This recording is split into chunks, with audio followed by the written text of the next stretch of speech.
Hello, this is Robert Rickover. I'm an Alexander Technique teacher in Lincoln, Nebraska. I also teach in Toronto, Canada.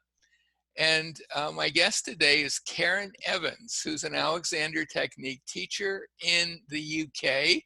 She has been a teacher for about 16 years, and she lives and teaches in Abbey de la Louche, a small town pretty much in the middle of England.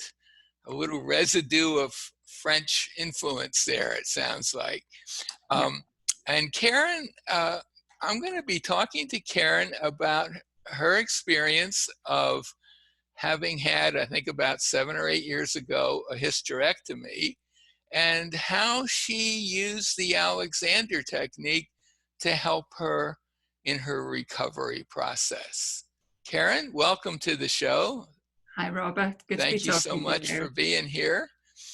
Before we talk about your experiences, could you give our viewers and listeners a very short description of what the Alexander technique is? Yeah, sure, man. My very short description would be something along the lines of looking at how you do the things that you do and how you can do them better. Yeah, well, all about process. All about process. Yeah. So I'm assuming when you had that operation, there were movement issues that came about from that, ability to just do ordinary things for a while. Yeah. Yeah, sure. Do you want to talk a little about that, and then how you brought the Alexander technique to bear? Yeah, sure. Well, I think the main thing with surgery, it is a really big operation, which I was surprised about because it's very, very common, but it does actually count as major surgery. And what I didn't realize until I woke up is that you end up with a 7-inch incision across your abdomen. So if you think of the abdominal muscles, it's going right through it. So the base of your abdomen, almost side to side, is right through your abdominal muscles. And if you've ever done any exercise or gym work or Pilates, as well as all the Alexander work, those muscles they're intrinsic to any movement you do with your torso. So it's pretty much everything is really affected by the fact that, these muscles have been, well, yes, sliced up. That's probably putting it too far. But like I said, you have this great big incision in an area that's really fundamental to movement. And coming round in the hospital bed, and you're lying there and you have plenty of time to think, and you're very aware that you want to protect this region, this lower abdominal region, from any sort of stress when you start moving. And so it gives you have quite a lot of time to sit and think about this and think, how might Alexander help? Because a big part of the Alexander, like I said in my definition, is looking at how we do things and getting rid of extraneous excess tension and all that sort of thing. And you can turn it to anything you want, as I'm sure you know. And one of my favorite quotes from Alexander is the bit in the first chapter of his 3rd book, when he's talking about using his reasoning processes to analyze the conditions present and reason out a means whereby. So my starting point was, well, at some point I have to get out of this bed and over there to that bathroom, and how am I going to manage that? So I'm lying there devising a procedure for me to get out of bed without putting stress on the site of the incision. Right, and with a major muscle group that would be part of a normal getting out of bed and going a bit out of action, essentially. Yes. So what was the solution? Well, I can tell you, I had a great technique by the end. The nurses were so impressed because they were expecting to come and help me, and now I was hopping out of bed. Patented technique. you have to turn yourself onto your side first. Mm-hmm. So you're lying on your side facing the direction you want to get up in. Right. Then you bring your knees up so they're at 90 degrees. And Right. having thought about this carefully and the knowledge of anatomy that goes into Alexander education, and you don't actually need those abdominal muscles to move your legs. Mm-hmm. There are Mm-hmm. other muscles involved. So if you're thinking really carefully, you can pretty much leave your torso alone. Just bring those knees up. Mm-hmm. And your feet are sort of dangling over the edge. Mm-hmm. And at that point, you're then in a good position to use your hands and arms to push yourself upright. So the action you'd normally use your abdominals for, you can sort of put one hand on the front of the bed and your elbow behind you and push yourself up using your arms. Mm-hmm. So by this point, you then sat on the edge of the bed, upright, with your feet dangling over the side, which is where you need to be to get out. Mm-hmm. Mm-hmm. And hospital beds being quite tall. Right. Again, Right. you can use your arms to take the strain to sort of shuffle yourself forward so you can reach your legs down, so they're close to the floor. And then you're out. Number Right. one hurdle accomplished. Right, right. The first step. When I was in the hospital with after neck surgery, that maneuver you described was called the log roll. Does that phrase mean anything to you? The log roll, where you roll over onto your side, then bring your leg, just as you described. And it sounds fairly simple when it's described. But if you're sort of recovering from surgery, I remember spending quite a bit of time practicing that, and like the nurses would be happy to help me, but I would ask them just to observe and see if I was doing it. Okay. And it took me a while to master that. Yeah, absolutely. Yeah, it takes a lot of thinking through and a lot of all the skills, the Alexander skills, because that's part of what we do. We get you more aware of what we're doing and how we're using our bodies. And that was just so useful. It sounds like you actually got taught a very similar maneuver by the hospital staff, right? I didn't. Oh, really? Oh, no. That was like a key buzz phrase that was used all the time by the nurses. Yeah. The log roll. You master the log roll. And I used that for quite a while after I was out of the hospital as well. And in a way, I still used it. It's like a fairly reasonable way of getting from lying down to standing up. So, okay, so you're on your feet. Yeah. Abs are okay, right? Yeah, we're relatively intact. So then you've got to walk. Yeah. So how did that part go? Well, again, it's using the same principles, which is reasoning out, okay, I don't actually need to use these stomach muscles for very much.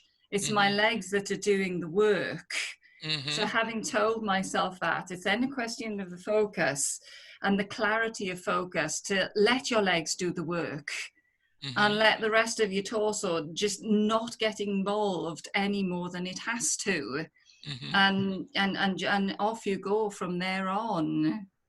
So it's a transitional process. I mean, ultimately, down the road, you do want to be going back to using all of you.